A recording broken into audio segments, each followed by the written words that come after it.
बिस्मिल्लाहिर्रहमानिर्रहीम। अस्सलाम वालेकुम नाज़रीन, मैं हूँ साकिब बशीर।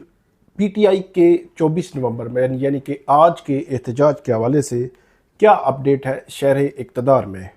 मुख्तलिफ़ ज़राए से मुख्तलिफ़ जो है वो जगहों से ख़बरें आ रही हैं। सारी ख़बरों का अहाता आपके सामने रखेंगे कि क्या चल रहा है और क्या सिनेरियो बनता नज़र आ रहा है और क्या पीटीआई की जानिब से एक इतना मुतासर कुन एहतजाज जो है वो किया जा सकेगा और बड़ी गैदरिंग क्या मुमकिन होगी। इस सारे तनाजुर पे हम बात करते हैं। सबसे पहले हम इस्लामाबाद की बात करते हैं कि इस्लामाबाद में जो मुख्तलिफ़ जगह हैं, क्योंकि आपको पता है कि आज बेलारूस का एक वफ़द भी आ रहा है। जब हम ये वीडियो कर रहे हैं तकरीबन 4:20 हुए हैं और जो वज़ीर दाखिला है वो ये कहते हैं कि उन्होंने इस वफ़द ने आना है और इस वफ़द के जिस रूट से गुजरना है उस रूट पर जो कंटेनर्स हैं उन पर जो सब्ज़ कपड़ा है वो उसमें डाला गया है ताकि मतलब इम्प्रेशन एक बुरा ना जाए। तो जो डेलीगेट्स आ रहे हैं तो उस वफद ने आना है, लेकिन जो सूरत हाल है वो ये है कि खन्ना पुल में भी कंटेनर्स और फैज़ाबाद के मुकाम पर भी कुछ कंटेनर्स लगाए गए हैं। फैज़ाबाद ख़ास तौर पर वहाँ पे पीटीआई के कारकुनान जो फैज़ाबाद पुल है वहाँ पे जमा हुए। वहाँ पे पुलिस की भी भारी नफरी मौजूद थी और पीटीआई के कारकुनान भी मौजूद हैं और मौजूद थे और उनमें से कुछ को गिरफ्तार भी किया गया है। 4 मुकदमात इस वक्त तक दर्ज हो चुके हैं और उसके हवाले से तफसीलात मैं आपको दूंगा कि कितने पीटीआई के कारकुनान इसमें गिरफ्तार हुए हैं और उनकी पोजीशन क्या है, वो कहाँ पे हैं इस वक्त। आज भी जो है वो गिरफ्तारियां हुई हैं फैज़ाबाद के मुकाम पर और जो डी चौक है उसको हर तरफ से सील किया गया है और जो रेड जोन है उसको सील किया गया है। जना एवेन्यू जो रेड डी चौक से आता है, मेन एवेन्यू है, उसको भी सील किया गया है कुलसूम इंटरनेशनल हॉस्पिटल से। इसी तरह जो ये 0 पॉइंट है यहाँ पे भी कंटेनर्स रखे गए हैं। लेकिन अब की बार थोड़ी सी सिचुएशन मुख्तलिफ है। रास्ते जो है वो कुछ खुले रखे गए हैं। इसके पीछे क्या प्लानिंग है, क्या जो पुलिस है, इंतज़ामिया है, वो ये समझ रही है, सोच रही है कि जो रास्ते हैं खुले रखे जाएं जब तक कि जो एहतजाज है या प्रोटेस्टर्स हैं, मुजाहिरीन है, वो करीब ना पहुंच जाएं। उसकी 2 वजूहात हो सकती हैं। एक तो प्लानिंग इस दफ़ा मुख्तलिफ हो और दूसरी ये है कि बेलारूस का वो जो डेलीगेट आ रहा है, वो जो वफद आ रहा है, उसकी वजह से ये रास्ते इस लिहाज से कि जिस तरह पूरी सड़क जो है वो अब जो एक्सप्रेस वे है, जो 0 पॉइंट का पुल के नीचे या फैज़ाबाद के पुल के नीचे वहाँ पे कंटेनर्स रखे गए हैं, लेकिन एक गाड़ी के गुजरने मतलब जो इन होने या एग्जिट करने इस्लामाबाद से उसकी जगह छोड़ी गई है। तो उस तनाजुर में जो 4-5 अक्टूबर का जो एहतजाज धरना था उसमें ऐसा नहीं था। अब देखना यह है कि पीटीआई के कारकुनान क्या यहाँ पहुँच सकेंगे। लाहौर से इत्तलात आ रही हैं कि कुछ जो कारकुनान हैं वो बाहर निकले और उनको कुछ को गिरफ्तार किया गया और कुछ जो है वो अभी भी मौजूद हैं। लेकिन क्या बहुत बड़ा शो लाहौर में जो पीटीआई के कारकुनान हैं वो निकलेंगे। इसी तरह फैसलाबाद से साहबजादा हामिद रजा, उनके हवाले से इत्तलात हैं कि वो वहाँ पे निकले, लेकिन पुलिस के साथ जो शदीद शेलिंग हो रही है और वहाँ पुलिस उनको आगे बढ़ने से रोक रही है। मुल्तान की बात करें तो वहाँ पे आमिर डोगर वगैरह जो है वो उनकी गिरफ्तारियाँ हुई हैं। मुख्तलिफ जगहों पे जो पीटीआई के रहनुमा हैं, जो लीडर्स हैं, उनकी गिरफ्तारियों की भी खबरें आ रही हैं और ख़ास तौर पर खैबर पख्तूनख्वा जिस पे फोकस है पीटीआई का सारा जो उनका जो फोकस है कि वहाँ से एक बड़ी तादाद में अली अमीन गंडापुर निकलेंगे, वो देखना है कि क्या वो कामयाब हो पाएंगे। बुशरा बीबी भी उनके साथ आ रही हैं।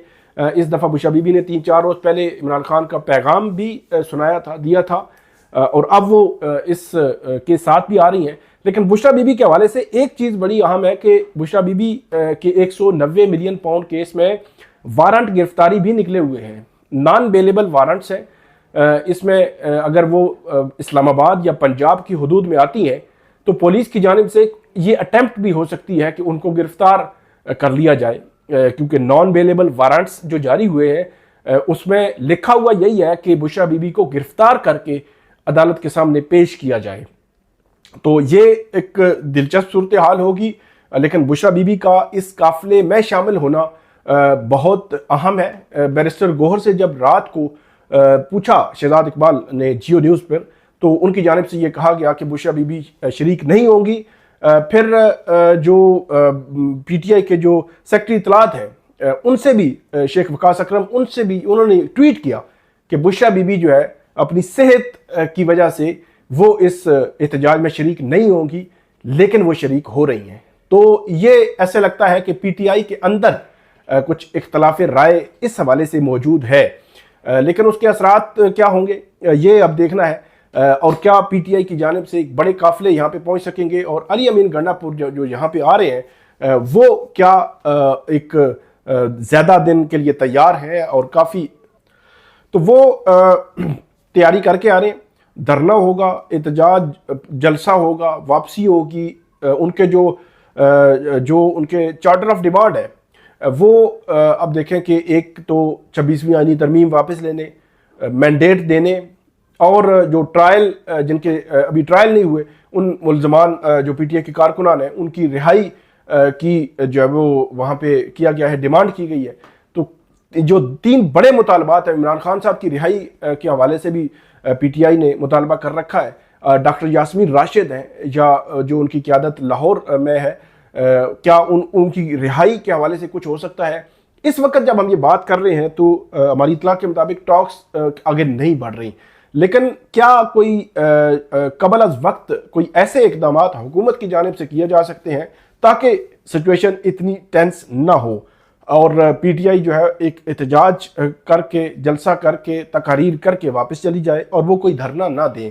ये हुकूमत की प्लानिंग हो सकती है, हुकूमत इंगेज कर सकती है, लेकिन एक तरफ जो वज़ीर दाखिला है और आईजी हैं उनकी जानिब से इस्लामाबाद हाई कोर्ट का जो ऑर्डर है उसको बार बार ये कहा जा रहा है कि इस्लामाबाद हाई कोर्ट का ऑर्डर हमने इम्प्लीमेंट करना है और इसको इम्प्लीमेंट किए बगैर हमारे सामने कोई चारा नहीं है।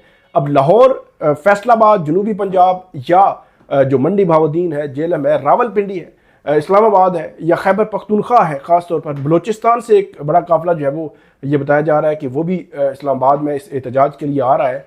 तो सबसे बड़ा चैलेंज ये होगा कि इन सर्दी भी शुरू होगी इस्लामाबाद में, तो अगर वो यहाँ पे धरना देते हैं तो धरना कहाँ पे होगा, पुलिस अलाउ करेगी नहीं करेगी, इंतज़ामात कैसे होंगे, कौन इंतज़ामात करेगा, खाने पीने के इंतज़ामात कहाँ पे होंगे, रहने के इंतज़ामात के हवाले से क्या सूरत हाल होगी, ये सारे सवालात वो हैं जिनके जवाबात पीटीआई की जानिब से भी हमने पूछा तो वो जवाबात वहाँ से नहीं मिले।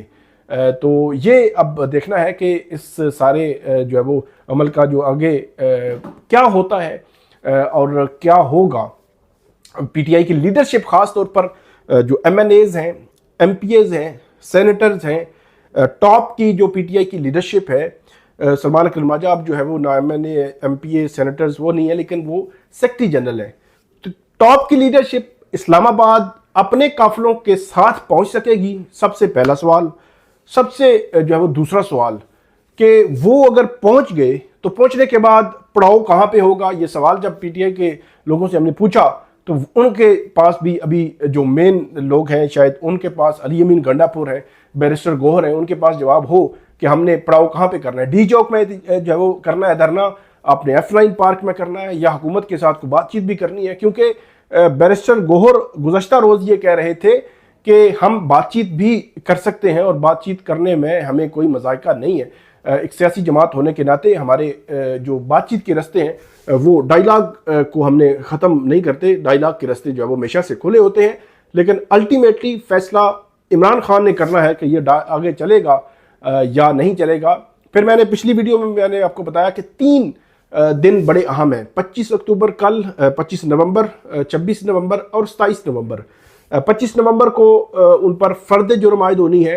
ये जो केस है GHQ हमला केस, इस केस में उन पर फर्द जुर्म आयद होनी है 25 नवंबर को, और ये रावलपिंडी की इन सदादे दहशतगर्दी की जो अदालत है वो 25 नवंबर को ये फर्द जुर्म जो है वो आयद करने जा रही है। ये इमरान खान साहब पर भी है और पीटीआई की बाकी लीडरशिप जिनमें शेख जो है डॉक्टर श्री मज़ारी हैं, दीगर भी इसमें मुल्ज़मान हैं, शेख रशीद की पार्टी भी है इसमें। तो इन तमाम पर फर्द जुर्म जो है वो आयद होने जा रही है 25 नवंबर को। 26 नवंबर को इमरान खान पर जो रावलपिंडी न्यू टाउन का जो केस था, मुकदमा बनाया गया था, उसमें उनका 5 दिन का जो फिजिकल रिमांड है वो मुकम्मल हो रहा है। 5 दिन के फिजिकल रिमांड के बाद उनको वहाँ पे पेश किया जाएगा। और 26 नवंबर को Imran Khan 190 million pound case और तोशाखाना 2 केस, अब तोशाखाना 2 केस में उन पर फर्द जुर्म आयद होनी है और 190 मिलियन पाउंड केस में उनसे जवाबात 79 क्वेश्चंस के जो जवाबात हैं, सवालात के जवाबात हैं, वो एहतसाब अदालत ने मांगे हुए हैं कि वो जवाबात दें ताकि हम इस केस को आगे बढ़ाएं।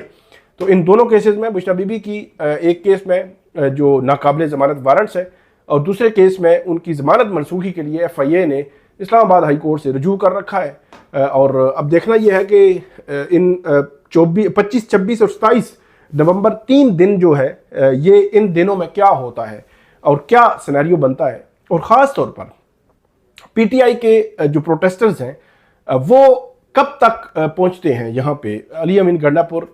ये इत्तलात हैं कि वो हो सकता है रात को कहीं किसी पीछे ही किसी जगह जो इस्लामाबाद पहुंचने से पहले किसी जगह पड़ाव करेंगे और कल आगे आएंगे।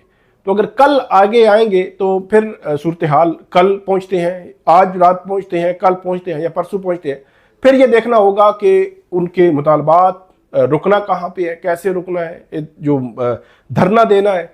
तो ये सारी चीज़ें अभी जो है वो इसका सिनेरियो खुलता है। लेकिन इस्लामाबाद की हद तक, इसी तरह रावलपिंडी के जो इनर सर्कल्स हैं वहाँ पे उसकी रुकावटें मौजूद हैं, सड़कें तो बंद है, रास्ते खुले भी हैं कई जगहों से। इसी तरह GT रोड, मोटरवेज, अब metro inside city, twin city जो है मेट्रो बंद है, मोटरवे बंद है, वहाँ से मतलब काफिले आ रहे हैं रुकावटें हटा के, लेकिन बंद है। GT रोड बंद है, वहाँ पे भी ये इतलात है कि वो कोशिश की जा रही है कि रुकावटें हटा के वो आए। लेकिन लाहौर से, फैसलाबाद से क्या काफिले पहुंचेंगे, बड़े चैलेंजेस हैं PTI के सामने। देखते हैं कि इन चैलेंजेस को PTI क्या इनको मीट करके आगे उनके कारकुनान, उनके लीडर आते हैं या उनकी वहीं पे गिरफ्तारियां हो जाएंगी। इस वक्त तक इतना ही। इसमें एक और चीज़ ऐड कर दूं, 103 PTI के कारकुनान इस्लामाबाद से गिरफ्तार हुए थे कल और आज जो पेश किए गए इस्लामाबाद डिस्ट्रिक्ट कोर्ट में। आज जो गिरफ्तार हुए हैं ये कल पेश होंगे। इसमें 4 मुकदमा दर्ज हो चुके हैं। ये 22 नवंबर को मुकदमा दर्ज हुए थे और उसके बाद उनको शनाख्त परेड के लिए जेल भेज दिया गया। 103 लोग हैं जिसमें एक खातून भी है और बाकी एक मर्द 102 कारकुनान है। नफीसा खटक जो परवेज खटक की बहन है, उनको इस केस से डिस्चार्ज कर दिया गया था, रिहा कर दिया गया था। बाकी लोगों को जेल भेज दिया गया है। तो अब इसको अपडेट आपको करते रहेंगे, हमें फीडबैक दीजिएगा। अल्लाह हाफिज़।